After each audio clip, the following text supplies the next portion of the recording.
Yeah. He's so fucking good, man. Why is Stylebender and John Jones? Why are they talking shit to each other? Do you know what started it? Yeah, John did originally it did start with John. He came out in an interview and goes, you know, Stylebender's looking good. He's fighting 85. It's only a matter of time before I think we cross paths, which is silly. And then Stylebender, I think TMZ asked him. He's like, oh, I already beat one GOAT. I need another one. You know, I'm just getting started. But if you're John, why are you even engaging in this? Why are you punching down? It's great for John. Because Santos, well, it's great for John because he wants to let everybody know, hey, I'm the best motherfucker on the planet. But like, we know this this. guy, yeah, but he wants to let everybody know. Like when there's a card that's about someone else. I mean, he's active now, right? John Jones got momentum now. Think about where he's at right now. He's in his 30s, right? Long ass fucking career as champion, as the best ever. Correct. He's on a run right now. That's what I think. I think they took it away from him for all those months when he tested positive. That long suspension, all that time off, all money that he should have made, all the legacy that he could have laid down, and now I think he's just fucking chasing it. I'm all about it, 100% all about it. However, talking to 183 pounder is kind of silly. Yeah, but what if you say that in an interview? I don't think that's that disrespectful. I don't either. The way he said it is that one day maybe we're going to fight. Yeah, but then Stylebender, you know, TMZ asked him. They don't know shit about fighting. They're like, oh, this guy's big, they're both black, let's fight. They have no idea. You know, that's what they think. Right.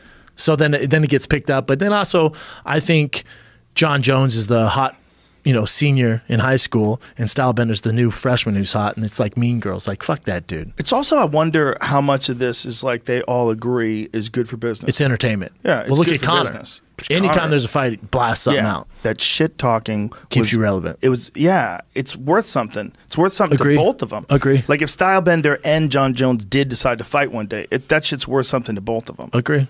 Yeah.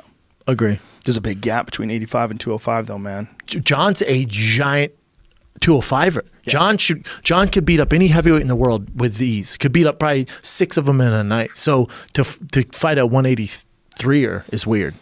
Yeah. Well, obviously he wouldn't be 183 if Stylebender was going to do it. I'm sure he'd want to put some weight on. I imagine. That's such a nightmare. But that's what makes Stylebender special, because those guys, same as Max Holloway, goes, I'll fight anyone. Yeah, sure. That's what it's all. We probably wouldn't have talked about him versus Santos on this show if it wasn't happening. It keeps him relevant. It's, you know, he is probably the biggest name in the sport now, outside Conor, the guy who's the most active. Him and Khabib probably the biggest names. Him talking shit to Stylebender. I actually think it helps Stylebender too, right? Because now he's associated with the greatest of all time. He wants to be the greatest of all time. I think that's that little feud between Izzy and John Jones. First of all, it elevates Izzy, because all these people that didn't know who he was, like, why is John Jones talking shit to, oh, look at this motherfucker, holy shit, he's good. And then they watch his fights and go, this is why John Jones is talking shit to him, because he starched Robert Whittaker. Basically, at the end of the first round, the fight was over. I mean, Robert Whittaker was Fucksville. And then he stops good him on in the second. mic. Dude, and his social media, he's lighting him up everywhere. there. He's good everywhere. How about this? He's a great guy. The best. He's a really great guy. Love him. And honest as fuck. You know he bought a McLaren 720S? Yes, he did. When he told me that, I went, dude, I gave him a hug. hug. I was so excited for him. I thought he was a car guy. He goes, I gotta be honest, man, I just bought it because it looked like this anime character. I went, all right, well, you got the right car. Izzy told me they actually offered the fight to him already. Do you know that? Jesus. And he went, smart. Man. He's smart because he went, oh, no, you're not going to Canelo me. Floyd Mayweather Canelo me. Yeah. You're trying to get me while I'm really young in the game. Yeah. No. We're doing 2 years. We're doing 2 years in Vegas. Yeah, look at Izzy. Look at that car. 720S. That's a beautiful car, man. I saw one the other day. Special, man. I think he's going to be the next big superstar. I really do. He's got everything going for him. Checks all the Spectacular boxes. talent, great personality. He's fun. I mean, he fights with as much skill as we've ever seen a striker. I mean, he's Anderson Silva 2.0. He really is, man. His striking's out of this fucking world, man. But he has all the skills Anderson had, but he's amazing on the mic. Yes. Anderson was terrible on the mic. Well, you know, he that high-pitched voice. And it was like, kind of the fun of it, though. No, it was almost like, well, don't talk. But he was so good, it didn't matter. Agree. Like, Anderson was so good, it didn't matter if we didn't understand what he said. Everybody loved him, man. Because he was the GOAT at the time. Also, but also the game's different. Now it's so much of a specter, like entertainment. Yeah. Where Anderson would still be Anderson, but it was different back then. We were more appreciative of those guys. Yes. I feel like, I don't know, maybe the fan base understood the sport more. Because, like, GSP was huge, not a great shit talker. Anderson Silva, not a great shit talker. Right. Like, we loved those guys. Yeah. Cain Velasquez, terrible talker. Never talked shit. Ever. But those Just were ran the people big over. boys. Yep. GSP is a perfect example. Nothing but nice, always. Never talk shit. Never. You know? Never. Max Holloway. I mean, Max talk a little shit, but it's more playful. Yeah, it's more like, never... we'll see. We'll see. But Stylebender really doesn't talk shit unless you initiate it. If you initiate it, game, match. Oh, it's a devastator. And he's good at it, man. He's good at it. He lights people the fuck up. Him and John Jones going back and forth is kind of fucking It's hilarious. good for both of them. It's great for Izzy because if John is that concerned about him, everybody's got to realize, like, oh, this guy's for real. And I always say, I wouldn't entertain it when people would bring it up. I go, is he too small? It's just it's nothing. It's like Bigfoot. We're never going to see it. Get out of here. Big difference. There's a big difference, size difference. but Izzy's fucking big, man. When he walked up, I've never met him before. When he walked up, I went, damn, dude, you are not small. No. But he's only about 200 or so pounds, like 205, somewhere in that range. He said he was 203, I think. Yeah, he's in that range. John's probably 235 right now, right?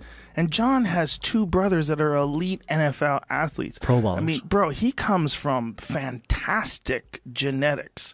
I mean, he's just got super athlete family. They're just, and he's huge. That John's so size big. difference He's is so 6'6". big. Like, could you see Izzy as a heavyweight? I don't know if I could. No. He would be overblown. It would be too hard for him to deal with the really big guys. You know? They swear it's going to happen, though. Izzy loves it. He's going to go up to heavyweight? Yeah, or he's John Jones? Izzy's going to go up. Yeah. He's going to go up to heavyweight? He's down for what he's like, I don't care, man. He doesn't care. Well, he's so good technically. I mean, who knows, man? Maybe he's doing specific kinds of training that keeps his body light, and maybe if he lifted weights, he would actually get better. The only thing that would worry me about that fight, and I'd be rooting hard for Izzy in that fight, but the only thing that worries me is John's wrestling.